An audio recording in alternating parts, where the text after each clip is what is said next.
दर्शकों नमस्कार, आपका स्वागत है ईसाइयों पर सीसीपी के क्रूर उत्पीड़न के तथ्य में। मैं मुस्कान हूँ। सत्ता में आने के बाद से ही दुष्ट नास्तिक सीसीपी ने पागलों की तरह परमेश्वर का विरोध किया है। ईसाइयों को अपनी आंखों की किरकिरी मानते हुए यह उन्हें पूरी तरह से मिटाने के लिए बेताब है। ईसाइयों को अपनी आस्था छोड़ने पर मजबूर करने के लिए सीसीपी बिना किसी रोक टोक के लगातार उन्हें दबाती और गिरफ्तार करती है। उन पर क्रूरता करने के लिए यातना देने का हर संभव तरीका इस्तेमाल करती है। उनके द्वारा आमतौर पर इस्तेमाल किए जाने वाले प्रत्यक्ष और क्रूर तरीकों जैसे कि टाइगर बेंच, हथकड़ियों से लटकाना, हृदय को बेधने वाले खंभे की यातना, उबलते पानी से जलाना, पूरे शरीर पर बिजली के झटके देना, गुप्तांगों में बांस की खपचियां चुभोना, नींद और भोजन से वंचित रखना, जमा देने वाली ठंड, धुएं की यातना और यौन शोषण के अलावा एक और भी ज़्यादा छिपी हुई, कुटिल और मुश्किल से पकड़ में आने वाली चाल है मनोरोग की दवाओं के जरिए ईसाइयों पर क्रूरता करना। शरीर पर दिखाई देने वाली चोट देने के विपरीत दवाओं द्वारा किए गए उत्पीड़न के अक्सर कोई निशान नहीं रहते। इसके बजाय यह सीधे मस्तिष्क और तंत्रिका तंत्र पर असर करता है, जिससे व्यक्ति की चेतना, याददाश्त और सोचने समझने की क्षमता क्षीण हो जाती है। जिन ईसाइयों को लंबे समय तक जबरन ये दवाएं दी गई हैं, वे याददाश्त में भारी कमी, सोचने समझने की क्षमता कम होने और धीमी प्रतिक्रिया देने की समस्याओं से पीड़ित होते हैं। कुछ तो अपना मानसिक संतुलन और अपनी देखभाल करने की क्षमता तक खो देते हैं। पूछताछ के कमरों और आपराधिक हिरासत केंद्रों से लेकर ब्रेन वॉशिंग केंद्रों और जेलों तक सीसीपी पुलिस को हर जगह ईसाइयों को जबरन दवाएं देने का बुरा कर्म करते हुए देखा जा सकता है, चाहे वह मुंह से खिलाना हो या इंजेक्शन लगाना। सीसीपी मनोरोग दवाओं, तंत्रिका को दबाने वाली दवाओं और यहाँ तक कि अज्ञात स्रोत वाले मिश्रित इंजेक्शनों का इस्तेमाल करती है। ईसाइयों को सताने के लिए दवाओं का इस्तेमाल करने में सीसीपी का लक्ष्य बिल्कुल स्पष्ट है: उनके तंत्रिका तंत्र को नुकसान पहुंचाना और मानसिक भ्रम पैदा करना, ताकि भ्रम की स्थिति में उनसे 3 कथन पर हस्ताक्षर करवाए जा सकें और कलीसिया की जानकारी निकलवाई जा सके। इसके जरिए सीसीपी उन्हें शारीरिक और मानसिक रूप से भी तबाह कर देती है, जिससे उनका जीवित रहना मुश्किल हो जाता है। वे न केवल अपनी आस्था का अधिकार खो देते हैं, बल्कि अपने जीने का अधिकार भी खो देते हैं। इस एपिसोड में हम सीसीपी द्वारा गिरफ्तार किए गए कई ईसाइयों के वृत्तांत सुनेंगे और जानेंगे कि शारीरिक यातना के साथ साथ उन्हें दवाओं से किस तरह का नुकसान पहुंचाया गया।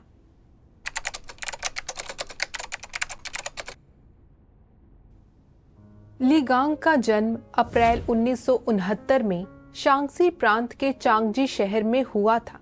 1997 से जनवरी 2012 तक उसने एक कॉरपोरेट समूह के लिए प्रौद्योगिकी के उप महाप्रबंधक और एक शाखा कारखाने के प्रबंधक के रूप में काम किया। ली गांग एक नेक और खुशमिजाज इंसान है।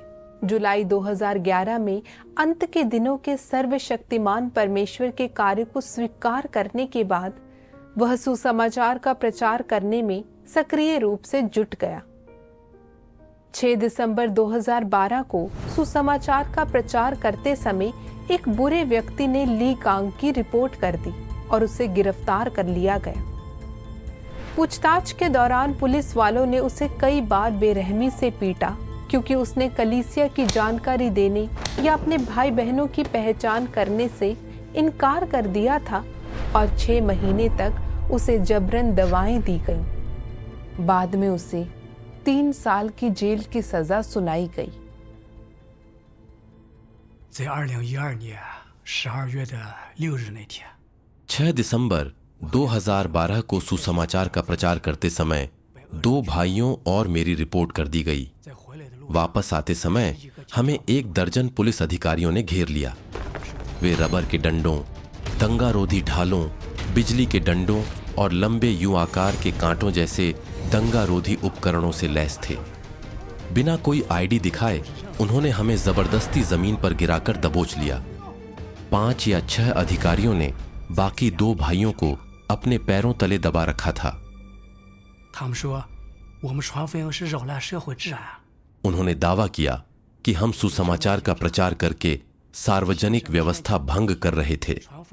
मैंने पुलिस को चुनौती देते हुए सवाल किया, परमेश्वर में विश्वास करना कोई अपराध नहीं है। सुसमाचार का प्रचार करके हमने कौन सा कानून तोड़ा है? क्या संविधान विश्वास रखने की आजादी की गारंटी नहीं देता? मेरी बात पूरी होने से पहले ही एक लंबे, भारी भरकम अधिकारी ने मुझे क्रूरता से ऊपर खींचा। उसने मेरी बाहों को मेरी पीठ के पीछे मरोड़ दिया और मुझे जबरदस्ती पुलिस की कार की तरफ धकेल दिया। उसने मेरे सिर और कनपटियों पर भी हिंसक तरीके से मुक्के मारे, मेरी पीठ पर कोहनी मारी और मेरे पेट और छाती पर घुटने से वार किया। बुरी तरह पीटने के बाद वह मुझे राष्ट्रीय सुरक्षा ब्रिगेड ले गया। 在那里我被关了 वहां मुझे 37 दिनों तक बंद रखा गया और कुल मिलाकर 1 दर्जन से ज्यादा बार मुझसे पूछताछ की गई। हर पूछताछ ने मुझे अमानवीय शारीरिक और मानसिक पीड़ा दी और मुझे तबाह कर दिया। 都是一次非人的折磨和摧残。 पूछताछ के दौरान पुलिस ने मुझसे लगातार सवाल किए, जैसे कि मैंने किसे सुसमाचार का प्रचार किया था, कलीसिया अगुआ कौन थे, हम आम तौर पर किन जगहों पर इकट्ठा होते थे, कलीसिया में कितने लोग थे। जब मैं जवाब नहीं देता तो वे मेरे सिर और चेहरे पर मुक्के मारते। उन्होंने मुझे कुर्सी समेत जमीन पर भी गिरा दिया और फिर बस मुझे हर जगह लात मारना और कुचलना शुरू कर दिया। इतनी बार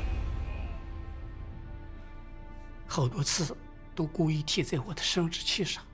इतनी बार उन्होंने जानबूझकर मेरे गुप्तांगों पर लात मारी। 我养输尿管 हाल ही में मेरी मूत्रवाहिनी की पत्थरी की सर्जरी हुई थी, इसलिए जब पुलिस ने मेरे सर्जिकल घाव पर बार बार लात मारी तो मेरे पूरे शरीर में असहनीय दर्द होने लगा। मेरे गुप्तांगों, पेट के निचले हिस्से और घाव वाली जगह का दर्द विशेष रूप से तड़पाने वाला था। 他们一 मुझे लात मारते हुए उन्होंने मुझे सबसे गंदी, भद्दी गालियां दी और धमकी दी कि अगर मैंने कबूल नहीं किया तो वे मुझे तड़पा तड़पा कर मार डालेंगे।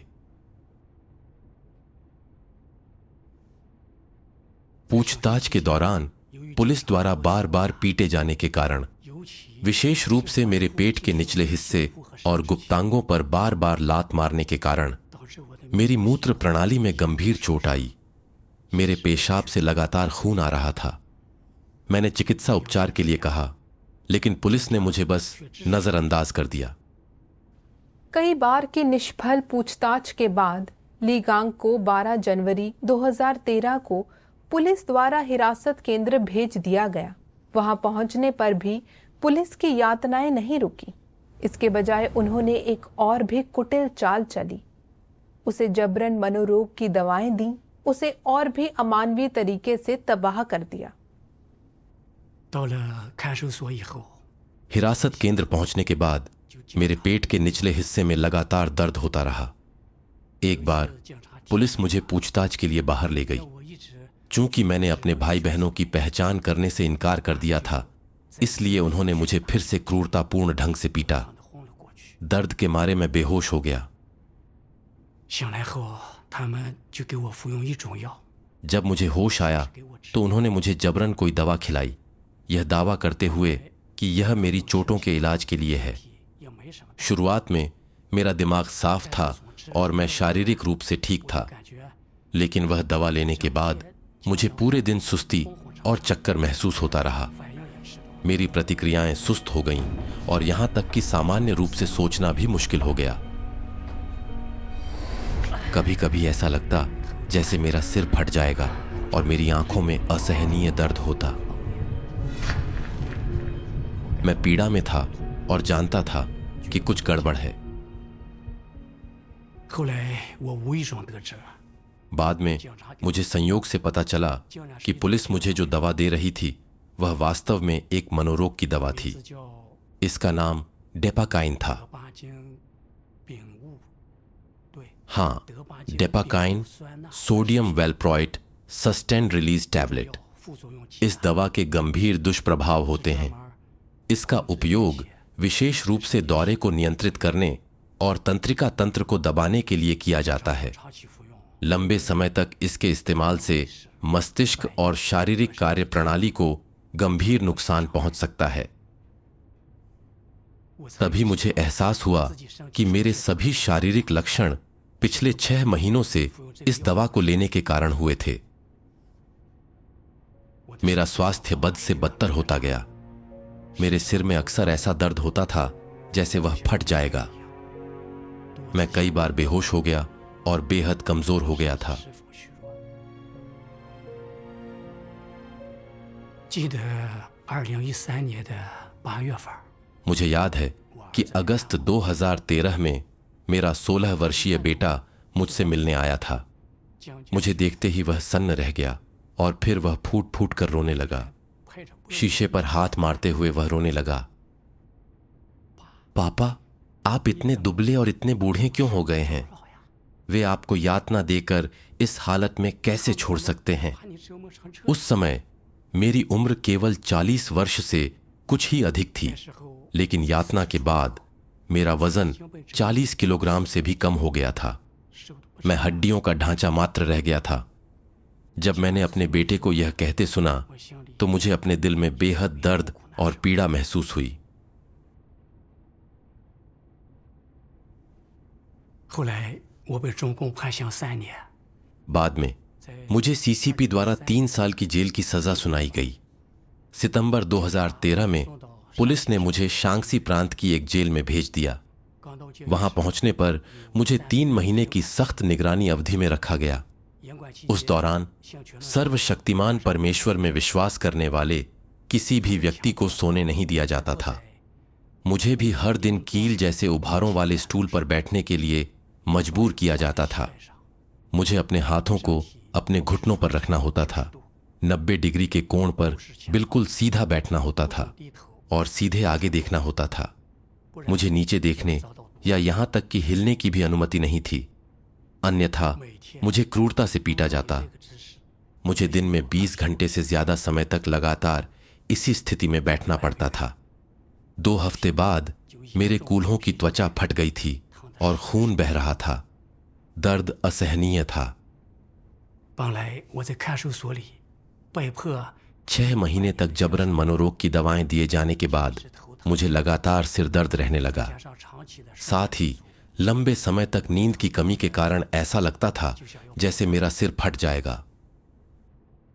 那段时 मैं इसे और बर्दाश्त नहीं कर पा रहा था। 间承受不住了， एक बार सिर दर्द इतना तड़पाने वाला था कि मैं इसे सहन नहीं कर सका। 实在是 इसलिए मैंने अपना सिर पकड़ लिया और जोर से चीख पड़ा। 声喊了一声。2 2 या 3 मिनट बाद दंगारोधी उपकरणों से लैस कई जेल गार्ड ढाल और विभिन्न हथियार लिए हमारी सेल में घुस आए। गार्ड लियू ने क्रूरतापूर्ण ढंग से कई कैदियों को मुझे जबरदस्ती मेरी पीठ के बल नीचे गिराने का आदेश दिया। वह एक घुटने के बल मेरी छाती पर बैठ गया और मेरे चेहरे पर हिंसक तरीके से कई बार थप्पड़ मारे। बाद में उसने कैदियों से भी मुझे पीटने के लिए कहा। वे गालियां देते हुए मुझे पीटते रहे और तभी रुके जब वे थकान से हाँफने लगे। गार्ड लियू ने मुझे धमकी भी दी कि अगर मैं फिर से चीखा तो वह मुझे मारने के लिए क्रूरतापूर्ण उपकरणों का इस्तेमाल करेगा। 这次 उस क्रूरतापूर्ण पिटाई ने मेरे बाएं कान के पर्दे और मेरे जबड़े के नरम ऊतकों को गंभीर रूप से नुकसान पहुंचाया। 1 महीने से ज्यादा समय तक मैं खाने के लिए अपना मुंह भी नहीं खोल पाता था। मैं केवल भाप में पके बन के छोटे छोटे टुकड़े तोड़कर पानी के साथ निगल सकता था। जुलाई 2015 में जेल में मस्तिष्क रोधगलन और गंभीर उच्च रक्तचाप से पीड़ित होने के कारण ली गांग गंभीर रूप से बीमार पड़ गया। हिरासत में उसकी मौत के डर से जेल अधिकारियों ने आखिरकार उसे मेडिकल पैरोल पर रिहा कर दिया। कभी तेज दिमाग वाला और स्वस्थ रहने वाला ली गांग रिहा होने तक हड्डियों का ढांचा मात्र रह गया था और बीमारियों से घिर गया था। उसे गंभीर दीर्घकालिक समस्याओं का सामना करना पड़ा। लगातार सिर दर्द, पूरे शरीर का सुन्न होना और मलमूत्र त्याग पर नियंत्रण ना रहना। इसके अलावा उसकी लंबर डिस्क, उसकी रीढ़ की हड्डी और उसके निचले सिरे की नसें गंभीर रूप से क्षतिग्रस्त हो गई थीं। थोड़ी देर बैठने पर भी उसकी पीठ के निचले हिस्से में असहनीय दर्द होता था। फिर भी सीसीपी पुलिस ने उसे लंबे समय तक निगरानी में रखा और उसे डराने और परेशान करने के लिए अक्सर उसके घर जाती थी। अपनी आस्था का अभ्यास जारी रखने के लिए ली गांग को दूसरे इलाके में भागने के लिए मजबूर होना पड़ा। जियांगसू प्रांत में सर्वशक्तिमान परमेश्वर की कलीसिया की एक ईसाई शाओ यू को लगभग इसी तरह के उत्पीड़न का सामना करना पड़ा। उसकी बीमारी का इलाज करने की आड़ में जेल के गार्डों ने उसे लंबे समय तक मनोरोग की दवाएं लेने के लिए मजबूर किया, जिससे उसके मानसिक स्वास्थ्य को गंभीर नुकसान पहुंचा। आइए शाओ यू का वृत्तांत सुने। 2002年，我信了全能神。 मैं 2002 में सर्वशक्तिमान परमेश्वर में विश्वास करने लगी। उस समय मैं 25 साल की थी। 我结婚生 कुछ साल बाद मेरी शादी हो गई और मेरा एक बच्चा हुआ। 我在家就 मेरे पति शहर से बाहर काम करते थे, जबकि मैं घर पर रहकर अपने बच्चे की देखभाल करती थी और साथ ही एक छोटा सा व्यवसाय चलाती थी। हम मुश्किल से ही अपना गुजारा कर पाते थे। 12月 दिसंबर 2012 में एक पार्क में सुसमाचार का प्रचार करते समय एक बुरे व्यक्ति ने एक बहन और मेरी रिपोर्ट कर दी और मुझे पुलिस ने गिरफ्तार कर लिया। पूछताछ के दौरान क्योंकि मैंने कलीसिया की जानकारी देने या परमेश्वर में विश्वास करने वाले अन्य भाई बहनों के साथ गद्दारी करने से इनकार कर दिया था, 我关押在 इसलिए उन्होंने मुझे कई महीनों तक एक आपराधिक हिरासत केंद्र में बंद रखा। 给我判刑 फिर 4.6个月。 आश्चर्यजनक रूप से उन्होंने मुझे 3 साल और 6 महीने जेल की सजा सुनाई। 13年7月 जुलाई 2013 की शुरुआत में मुझे जियांगसू प्रांत की महिला जेल में भेज दिया गया। 进监 जेल में प्रवेश करने पर मुझे कड़ी निगरानी में रखा गया। हर दिन गार्ड और सेल बॉस मुझे 4 कथन लिखने के लिए मजबूर करने की कोशिश करते थे, यानी पश्चाताप पत्र, परित्याग पत्र, गारंटी पत्र और निंदा पत्र। जब मैंने उन्हें लिखने से इनकार कर दिया तो उन्होंने मुझे कई तरीके से यातनाएं दी। मुझे दिन में 20 घंटे से ज्यादा समय तक खड़े रहने के लिए मजबूर किया और मुझे सोने नहीं दिया। लंबे समय तक नींद की कमी के कारण मुझे चक्कर आते थे और कमजोरी महसूस होती थी। मेरे पैर सुन्न हो गए थे और सूज गए थे और मैं ठीक से खड़ी भी नहीं हो पा रही थी। मुझे बस खुद को इसे सहने के लिए मजबूर करना पड़ा। कड़ाके की ठंड में वे कभी कभी मुझे सर्द हवा में तड़पाने के लिए खिड़की से हथकड़ी लगा देते थे या मुझे लोहे के दरवाजे पर हाथ पैर फैलाकर बांध देते थे। अगर मैं कभी झपकी लेने लगती तो मेरी निगरानी करने वाली कैदी मुझे पीटती थीं और यहाँ तक कि मेरी आंखों में औषधीय तेल भी डाल देती थीं। 连续几个月的折磨让我的身体 लगातार महीनों की यातना के कारण मेरा वजन बहुत तेजी से कम हो गया। मेरे पैर बुरी तरह सूज गए थे और मेरे हाथों को हथकड़ियों से इतनी जोर से दबाया गया था कि उनमें लगभग कोई एहसास ही नहीं बचा था। 但我仍然 खाना खाना और कपड़े पहनना बहुत मुश्किल हो गया था, लेकिन मैंने फिर भी 4 कथन लिखने से इनकार कर दिया। 把我带到监狱 एक दिन एक गार्ड मुझे जेल के छोटे से क्लिनिक में ले गई, यह दावा करते हुए कि यह मेरे घायल हाथों के इलाज के लिए है। 他是 उसने डॉक्टर से कहा, यह सर्वशक्तिमान परमेश्वर में विश्वास करती है।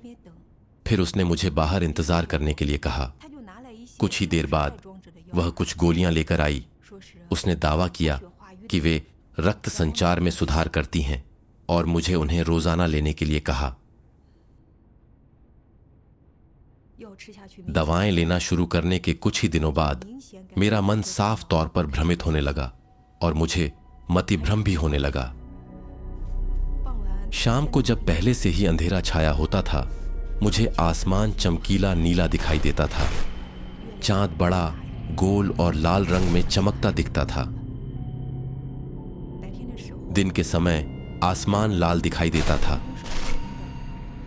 और मैंने बालकनी से सफेद धुआं उठता देखा। मुझे बहुत डर लग रहा था। कभी कभी मुझे फर्श पर चीजें दिखाई देती थीं, लेकिन जब मैं उन्हें उठाने के लिए हाथ बढ़ाती तो वहां कुछ नहीं होता था। सेल में लोगों के साथ ही मेरे अपने पैरों के नाखून सभी लाल दिखाई देते थे, जैसे कि उन पर नेल पॉलिश लगी हो। और कैदियों के चेहरे अचानक भयानक हो जाते थे, जिससे मुझे इतना डर लगता था कि मैं उनकी तरफ देखने की हिम्मत नहीं कर पाती थी। 后来情况越来越严重了。 बाद में मेरी हालत अधिक से अधिक गंभीर होती गई। रात को जब मैं सोने जाती तो मैं इतनी बेसुध होती कि मैं अपने जूते भी नहीं उतारती थी। जब मैं जेल की कैंटीन में जाती तो मैं पूरी तरह से भ्रमित होती थी। मुझे नहीं पता होता था कि क्या खरीदना है। 而且我感觉自己的大脑经常一片空白。 इसके अलावा मेरा दिमाग अक्सर पूरी तरह से खाली हो जाता था। अक्सर मैं अपने विचारों को भी नियंत्रित नहीं कर पाती थी और बस वही करती थी जो मुझे बताया जाता था। 每当药效过去，我的意识就恢复正常了。 जब भी दवा का असर खत्म होता, मेरी चेतना सामान्य हो जाती, लेकिन दवा दोबारा लेने के बाद मतिभ्रम वापस आ जाता। इससे मुझे शक हुआ कि दवा में कुछ गड़बड़ है और मैंने उसे दोबारा लेने की हिम्मत नहीं की।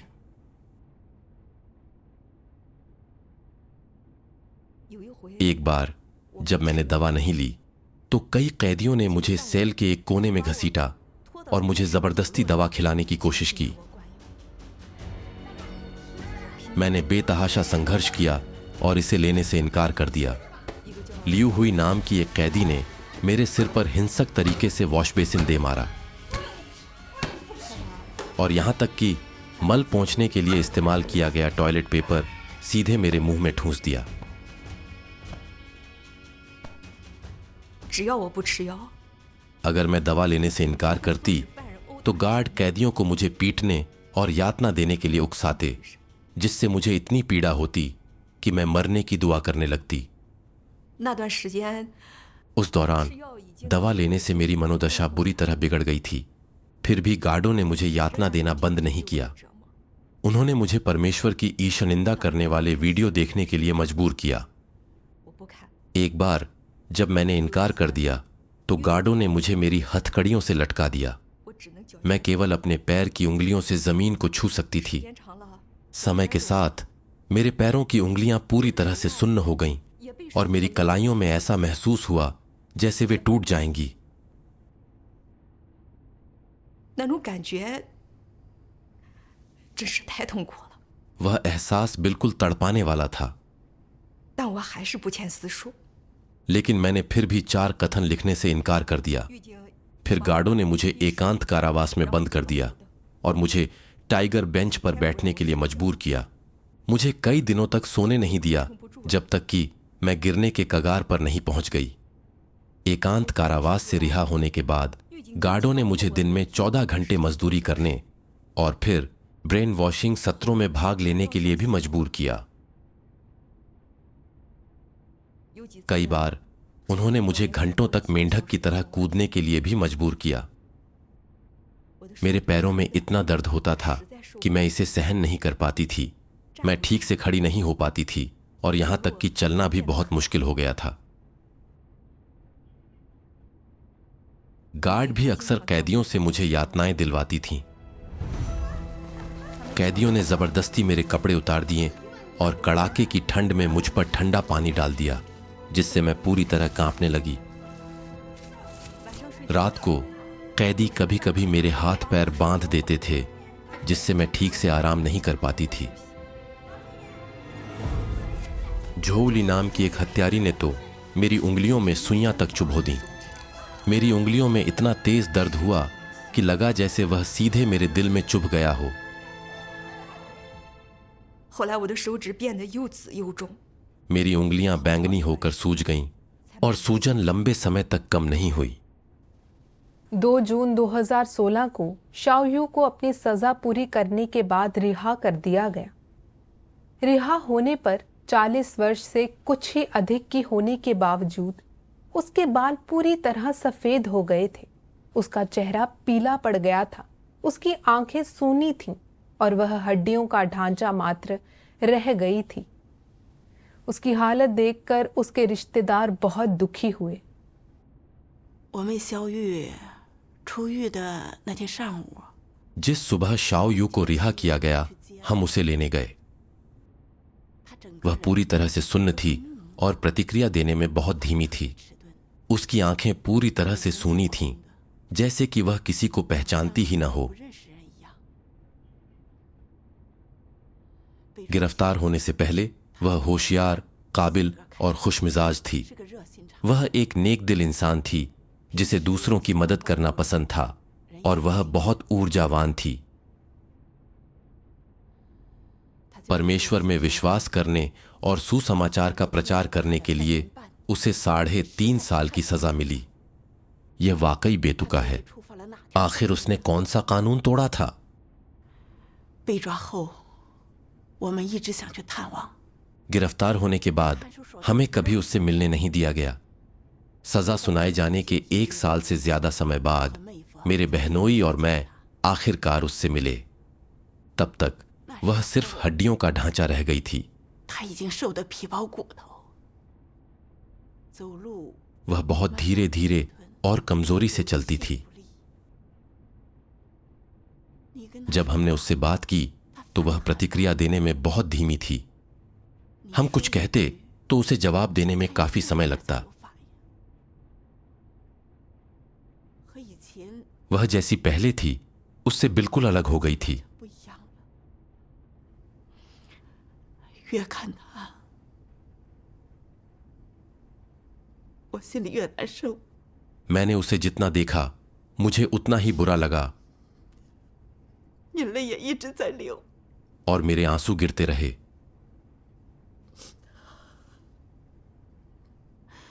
我知道， मुझे पता था कि उसने जेल में बहुत कष्ट सहे होंगे। भले ही शाओयू को जेल से रिहा कर दिया गया था, लेकिन वहां उसने जो यातनाएं सही थीं, उससे उसके स्वास्थ्य को काफी नुकसान पहुंचा था। उसकी याददाश्त बहुत कमजोर हो गई थी।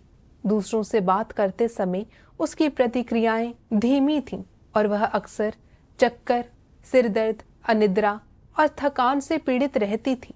लेकिन सीसीपी ने उसे नहीं छोड़ा। उन्होंने उसे हर महीने पुलिस स्टेशन में रिपोर्ट करने के लिए कहा और लंबे समय तक उसकी निगरानी करने के लिए उसके दरवाजे पर एक निगरानी कैमरा लगा दिया।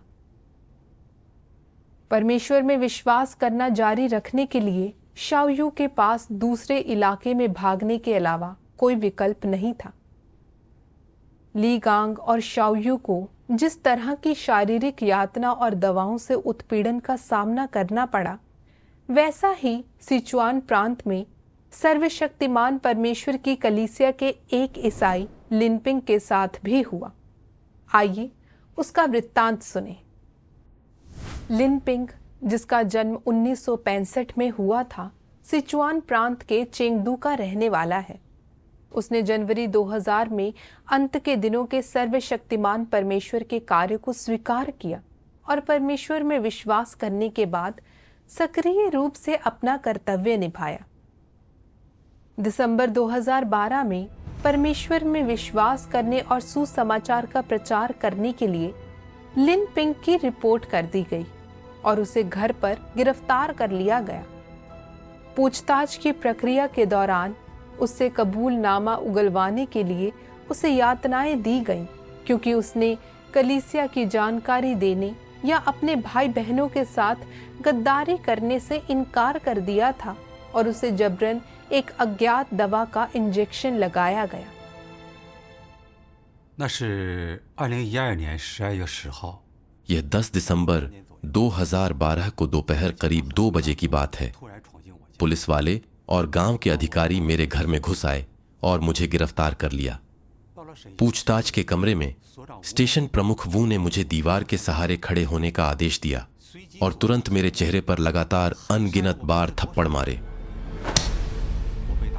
मुझे तब तक थप्पड़ मारे गए जब तक कि मेरा चेहरा दर्द से जलने नहीं लगा। मुझे तारे दिखाई देने लगे और मेरे कानों में भनभनाहट होने लगी। मुझे मारते हुए उसने गाली दी, तुम लोगों की कलीसिया में कितने लोग हैं? अगुआ कौन है?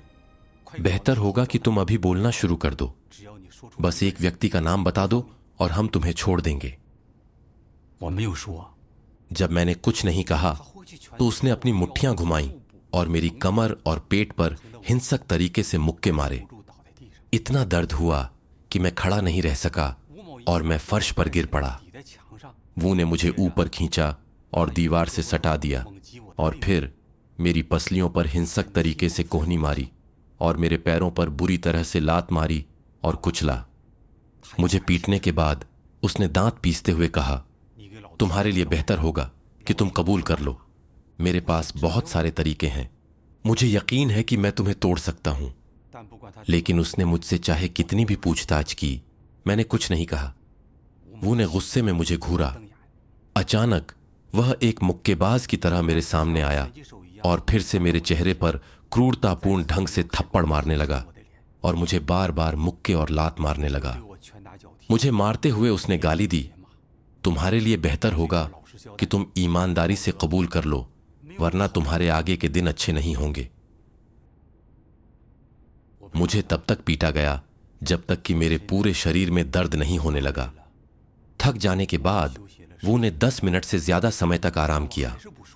यह देखकर कि मैं अभी भी कुछ नहीं बोलूंगा, उसने एक बार फिर मेरे चेहरे पर हिंसक तरीके से थप्पड़ मारना शुरू कर दिया, जैसे मुक्केबाजी का अभ्यास कर रहा हो।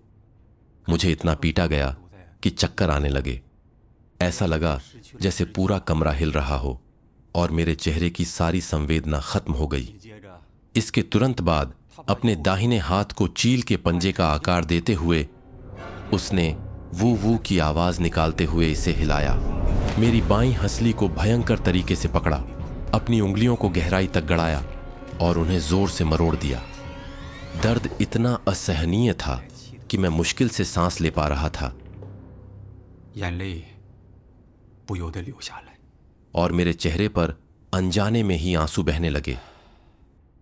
इसके बाद एक अन्य पुलिस अधिकारी ने नीचे से मेरी ठुड्डी पर जोर से मुक्का मारा।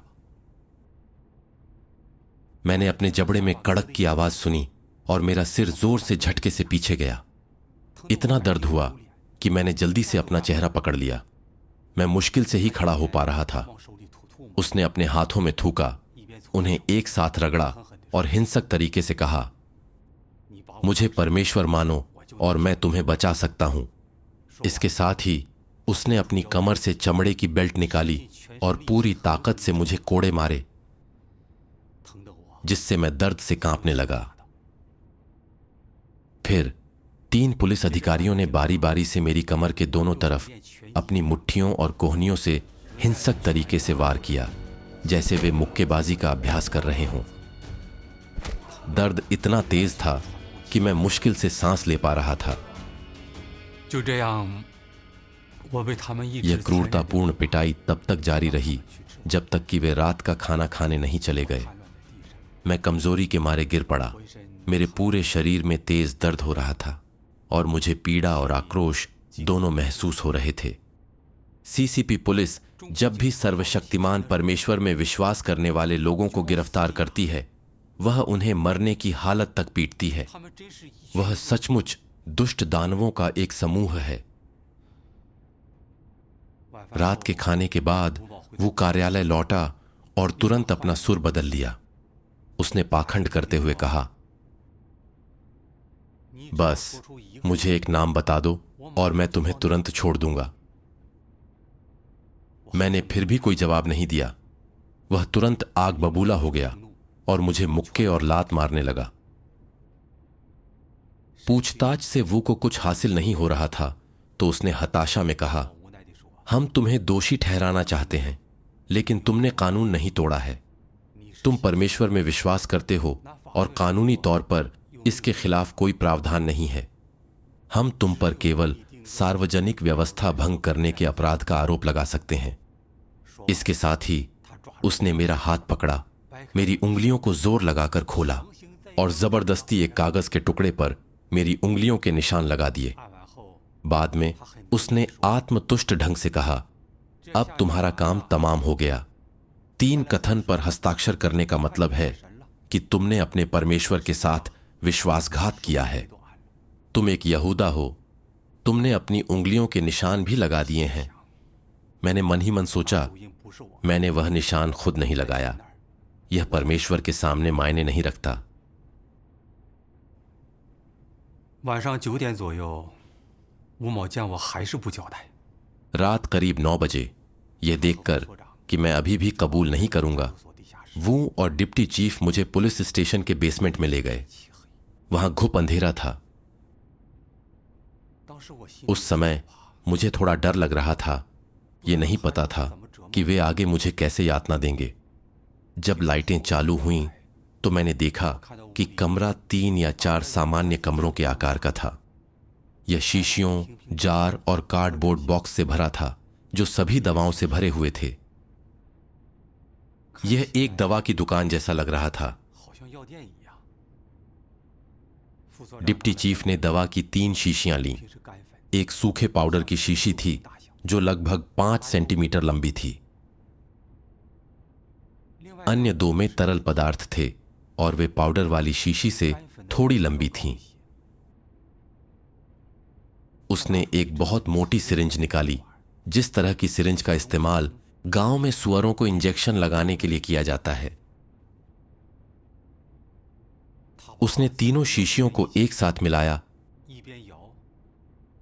और इसे हिलाते हुए उसने मुझसे कहा कि वह मुझे एक टॉनिक दे रहा है।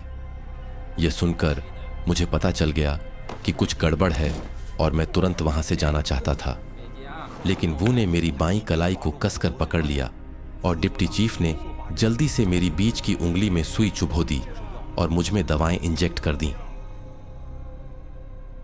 打完后，他就把我带走。 इंजेक्शन देने के बाद वह मुझे ले गया। 没有走几步， मैंने कुछ ही कदम चले थे कि मेरा सिर भारी लगने लगा। मेरा दिल जोर जोर से धड़क रहा था। कमरा ऐसा लग रहा था जैसे वह हिल रहा हो और मैं अब ठीक से खड़ा नहीं हो पा रहा था। मेरे शरीर में बिल्कुल भी ताकत नहीं बची थी। बेसुध हालत में मैं केवल रेलिंग को पकड़कर घिसटते हुए धीरे धीरे तीसरी मंजिल के कार्यालय तक जा सका। 从楼梯爬到3楼办公室。 यह देखकर कि मैं ठीक से खड़ा भी नहीं हो पा रहा था, वो ने मुझे गालियां दी और मुझे सीधे खड़े होने के लिए मजबूर किया। 我只能靠着 मैं केवल दीवार के सहारे मुश्किल से खुद को खड़ा रख पा रहा था। 大概是晚上11点多， रात 11 बजे के ठीक बाद मुझे प्रशासनिक हिरासत केंद्र ले जाया गया। 他收走我身上 ड्यूटी पर मौजूद पुलिस अधिकारी ने मेरे पास बचे आखिरी 70 युआन जब्त कर लिए और फिर मेरी तस्वीर खींची। 由于打 चूंकि इंजेक्शन ने मेरे दिमाग को भ्रमित कर दिया था, 拍照， इसलिए जब उसने तस्वीर लेने के लिए मुझे बाईं ओर मुड़ने का आदेश दिया 我却 तो मैं अनजाने में दाईं ओर मुड़ गया। 因此 इस प्रकार मुझे बेरहमी से पीटा गया। इससे बहुत दर्द हुआ। 痛得我难以忍受。进了监室后， सेल में प्रवेश करने के बाद पुलिस ने 5 कैदियों से मुझे पिटवाया। उन्होंने मुझे तब तक मुक्के और लात मारी जब तक कि मैं फर्श पर नहीं गिर गया। सेल बॉस ने मुझे टॉयलेट के पास अपने पंजों के बल बैठने के लिए भी मजबूर किया। जब भी मेरी एड़ियां जमीन को छूतीं तो मुझे गालियों की बौछार का सामना करना पड़ता। मुझे सुबह 5 बजे तक इसी तरह यातना दी गई। 第二天，药物作用 अगले दिन 连续 दवाओं और क्रूरतापूर्ण पिटाई ने मेरे पूरे शरीर को दर्द और कमजोरी से भर दिया था। मेरे चेहरे पर ऐसा लग रहा था जैसे सुइयां चुभोई जा रही हों और मुझे मतली आ रही थी। मैं कई दिनों तक कुछ नहीं खा सका। उस दौरान सेल बॉस ने मुझे सफाई करने और कपड़े धोने के लिए मजबूर किया। 犯人不断 कैदी लगातार मुझ में गलतियां निकालते थे और मेरे लिए मुश्किलें पैदा करते थे। हर दिन एक साल की तरह बीत रहा था। 20 दिसंबर 2012 को पूरे 10 दिनों तक उनके द्वारा यातना दिए जाने के बाद आखिरकार मुझे रिहा कर दिया गया। 药物作用除了使我浑身疼痛之外， मेरे पूरे शरीर में दर्द पैदा करने के अलावा दवाओं के कारण मेरी याददाश्त भी कमजोर हो गई और मैं सुस्त और प्रतिक्रिया देने में धीमा हो गया। 释放当天， जिस दिन मुझे रिहा किया गया, मैं बहुत जल्दी घर पहुंचना चाहता था, लेकिन मुझे घर का रास्ता नहीं मिल रहा था। 找不到家了。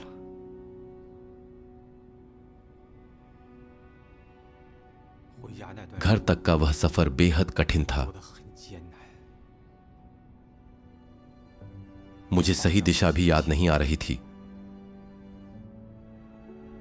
后来还 मैं रास्ते में लगातार दिशाएं पूछकर ही अपना घर ढूंढ पाया। 找到家。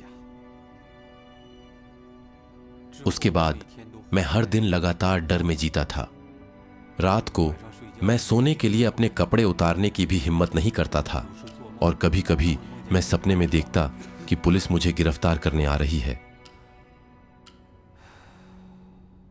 之后的几年，警察暴力殴打， अगले कुछ वर्षों तक दवाओं और पिटाई के बाद के प्रभाव मुझे लगातार परेशान करते रहे।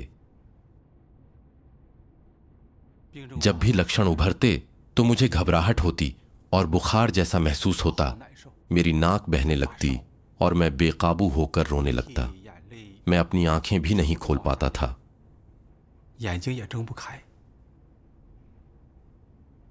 我的脸 मेरे चेहरे पर ऐसा दर्द होता जैसे उसे चाकुओं से काटा जा रहा हो और मेरी हंसली के आसपास का हिस्सा ऐसा महसूस होता जैसे अनगिनत चींटियां उसे कुतर रही हों। 睡不着觉， मैं पूरी रात सो नहीं पाता था। यह स्थिति कभी-कभी 2 दिनों से ज्यादा समय तक बनी रहती थी, 2天 जिससे मुझे लगता कि मैं मर ही जाऊं तो अच्छा है। 生 यह बिल्कुल तड़पाने वाला था। 特别痛苦。 सीसीपी द्वारा लोगों पर क्रूरता करने के लिए मनोरोग की दवाओं का दुरुपयोग करना कोई असामान्य बात नहीं है। अप्रैल 2022 में शांची प्रांत में सर्वशक्तिमान परमेश्वर की कलीसिया की एक ईसाई को गिरफ्तार किया गया था जो 60 वर्ष से अधिक की थी।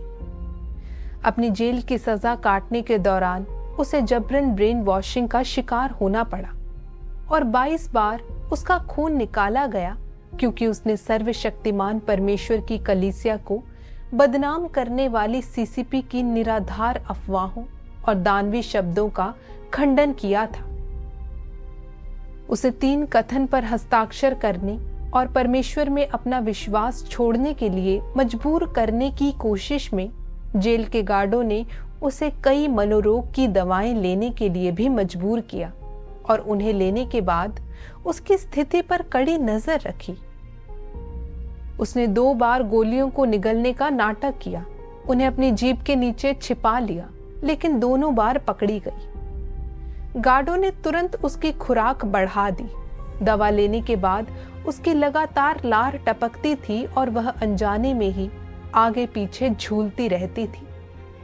बाद में जब उसने दवा लेना जारी रखने से इनकार कर दिया तो गार्डों ने उसे एक ही दिन में 1 दर्जन से ज्यादा गोलियां खाने के लिए मजबूर कर दिया। यह पुष्टि करने के लिए कि उसने उन्हें निगल लिया है या नहीं, उन्होंने जांच करने के लिए एक कांटे से उसका मुंह खोल दिया।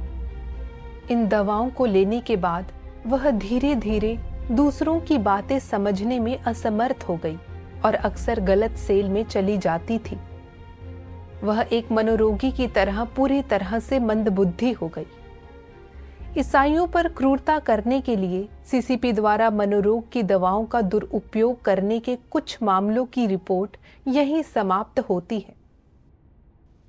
सीसीपी द्वारा सर्वशक्तिमान परमेश्वर की कलीसिया के ईसाइयों की गिरफ्तारी और उत्पीड़न में शामिल उसके अपराधियों के बारे में सभी को अधिक विस्तृत समझ देने के लिए हम अब सीसीपी के कुछ दुष्ट पुलिस अधिकारियों की सूची प्रकाशित कर रहे हैं जिन्होंने ईसाइयों पर क्रूरता की है। चेंगफेई सार्वजनिक सुरक्षा मंत्रालय का लेवल 2 का मनोवैज्ञानिक सलाहकार होने के साथ ही शांक्सी प्रांतीय सार्वजनिक सुरक्षा विभाग के लिए कानूनी सलाहकार और ब्रेन वॉशिंग विशेषज्ञ होने का भी दावा करता है। यह आदमी निर्मम, क्रूर और बेरहम है। उसने एक बार अहंकार से शेखी बघारते हुए कहा था, मैं सर्वशक्तिमान परमेश्वर का दुश्मन हूं, मैं एक जीता जागता शैतान हूं। अगर मैं सर्वशक्तिमान परमेश्वर की कलीसिया को पूरी तरह से नहीं मिटा देता तो मैं खुद को इंसान कहलाने के लायक नहीं हूं। अंदरूनी सूत्रों के अनुसार चेंगफेई ने कम से कम 2000 ईसाइयों को जबरन ब्रेन वॉशिंग और हिंसक मत परिवर्तन का शिकार बनाया है। वह न केवल ईसाइयों को इस हद तक यातना देता है कि वे मरने की दुआ करने लगते हैं, बल्कि वह एक ईसाई की मौत का कारण भी बना है और कई अन्य लोगों को स्थायी रूप से अपाहिज कर दिया है। मई 2014 में झाओलियांग नाम के एक 20 वर्षीय ईसाई को एक सभा के दौरान गिरफ्तार किया गया था और बाद में सीसीपी द्वारा लगभग 2 महीने तक जबरन ब्रेन वॉशिंग का शिकार बनाया गया। इस दौरान चेंगफेई ने उसे कई तरह की यातनाएं दी और बेहद क्रूर तरीकों का इस्तेमाल किया। इनमें उसे मुक्के और लात मारना, उसके चेहरे पर थप्पड़ मारना, उसे बार बार उठाना और जमीन पर पटकना और उसे अपमानित करने के लिए उसके कपड़े उतारना शामिल था। चेंगफेई ने झाओलियांग की तर्जनी उंगलियों, निपल्स और गुप्तांगों को जलाने के लिए सिगरेट के टुकड़ों का भी इस्तेमाल किया। उसने उसकी छाती, पीठ और जांघों पर उबलता पानी डाला, यहाँ तक कि इसे सीधे उसके गुप्तांगों पर भी डाल दिया, जिसके परिणाम स्वरूप झाओलियांग के पूरे शरीर पर गंभीर रूप से जलने के घाव हो गए। एक अन्य ईसाई से पूछताछ के दौरान चेंगफेई ने कलीसिया की जानकारी उगलवाने के लिए बार बार हिंसा का इस्तेमाल किया और धमकी दी। मैं आज तुम्हें मार डालूंगा, मैं तुम्हें जितने साल चाहूं उतने साल की सजा दे सकता हूं। जिस दिन तुम मेरे इलाके में आओगे वह तुम्हारे परमेश्वर में विश्वास करने का आखिरी दिन होगा। फिर चेंगफेई ने पुलिस को उसके कपड़े हिंसक तरीके से उतारने, उसे कांटेदार हथकड़ी पहनाने और उसके पेट, जांघों और गुप्तांगों पर बिजली के डंडों से बार बार झटके देने का आदेश दिया। उन्होंने जानबूझकर उन घावों पर भी जोर से वार किया जो उसे एक दिन पहले यातना दिए जाने से मिले थे और उसे लगातार यातनाएं देते रहे। जब ईसाई ने फिर भी झुकने से इनकार कर दिया तो चेंगफेई पागलों की तरह दहाड़ा, इसे मारो, इसके गुदा पर वार करो। कई अधिकारी तुरंत उस पर झपटे, उसे बेरहमी से पीटा और उसके गुदा पर बिजली के डंडों से झटके दिए। चेंगफेई और अन्य लोगों ने इस ईसाई को तब तक यातना दी जब तक कि वह मरने की दुआ नहीं करने लगा। न्यू चूकू शांक्सी प्रांत के चांगजी सार्वजनिक सुरक्षा ब्यूरो के कुपंथ विरोधी जत्थे का उप कप्तान और सार्वजनिक सुरक्षा मंत्रालय द्वारा विशेष रूप से नियुक्त ब्रेन वॉशिंग विशेषज्ञ है। वह अक्सर बिजली के झटके, क्रूरतापूर्ण पिटाई और अन्य तरीकों का इस्तेमाल करता है ताकि ईसाइयों को 3 कथन पर हस्ताक्षर करने और परमेश्वर में अपना विश्वास छोड़ने के लिए मजबूर कर सके। दुष्ट दानव चेंगफेई के साथ मिली भगत करके वह ईसाइयों पर क्रूरता करने के लिए किसी भी हद तक जाता है। ईसाइयों की हिंसक ब्रेन वॉशिंग और मत परिवर्तन के दौरान न्यू चूकू न केवल उन्हें अक्सर बेरहमी से पीटता है बल्कि उन्हें परमेश्वर के वचनों की पुस्तकों को पैरों तले रौंदने के लिए भी मजबूर करता है और चिल्लाता है, मैं सर्वशक्तिमान परमेश्वर से नहीं डरता, क्या तुम लोग उससे मुझ पर बिजली गिरवा सकते हो? कहाँ है परमेश्वर? मैं ही परमेश्वर हूँ। जब एक ईसाई ने उसका खंडन किया तो न्यू चूकू ने तुरंत उसके पैरों पर बिजली के डंडे से झटके दिए। वह अक्सर ईसाइयों को पीटते और यातना देते हुए अहंकार से शेखी बघारता है, यहाँ मेरा ही कानून चलता है, क्या तुम लोग अपने परमेश्वर के प्रति समर्पण नहीं करते? अब मैं तुम लोगों को अपने प्रति समर्पण करवाऊंगा। एक पूछताछ के दौरान न्यूचुकू ने एक ईसाई के हाथों को उसकी पीठ के पीछे करके आधे घंटे तक हथकड़ी लगाए रखी, उसके पैरों को जोर से कुचला, उसके पेट पर दर्जनों बार हिंसक तरीके से मुक्के मारे, उसकी आंखों में तेज रोशनी वाली फ्लैश लाइट चमकाई और यहाँ तक कि उसकी पीठ पर चींटियां भी छोड़ दी। न्यूचुकू और अन्य लोगों ने इस ईसाई को लगभग पीट पीट कर मार ही डाला था। शांगसी प्रांत के युनचेंग शहर के केयर सेंटर में ब्रेन वॉशिंग शिक्षिका झाओ हुईजुआन विशेष रूप से ईसाइयों की ब्रेन वॉशिंग और मत परिवर्तन के लिए जिम्मेदार है। यह महिला बेहद क्रूर है। ईसाइयों का मत परिवर्तन करने के लिए उसने लंबे समय से जोर जबरदस्ती, प्रलोभन, डराने धमकाने और धमकियों का सहारा लिया है। वह ईसाइयों को मनमर्जी से पीटती और लात भी मारती है, उन्हें परमेश्वर की ईश निंदा करने और 3 कथन पर हस्ताक्षर करने के लिए मजबूर करने की कोशिश करती है। अगर ईसाई इनकार करते हैं तो वह जबरदस्ती उनके हाथ पकड़कर 3 कथन पर हस्ताक्षर करवाती है और उनकी उंगलियों के निशान लगवाती है। अंदरूनी सूत्रों के अनुसार केवल 2024 की शुरुआत से अप्रैल 2026 तक कम से कम 150 ईसाइयों को झाओ हुईजुआन की हिंसक ब्रेन वॉशिंग का शिकार होना पड़ा, जिससे वे शारीरिक और मानसिक रूप से तबाह हो गए। ऊपर बताए गए तीनों व्यक्ति इस दुष्ट दानव सीसीपी के वफादार गुर्गे हैं। उन्होंने कई ईसाइयों और उनके परिवारों को भारी पीड़ा दी है। वे नर्क के दुष्ट दानवों के पुनर्जन्म हैं। आज के कार्यक्रम के लिए बस इतना ही। देखने के लिए आपका धन्यवाद। देखते रहिए नया युग और देखते रहिए ईसाइयों पर सीसीपी के क्रूर उत्पीड़न के तथ्य। हम आपसे अगले एपिसोड में मिलेंगे।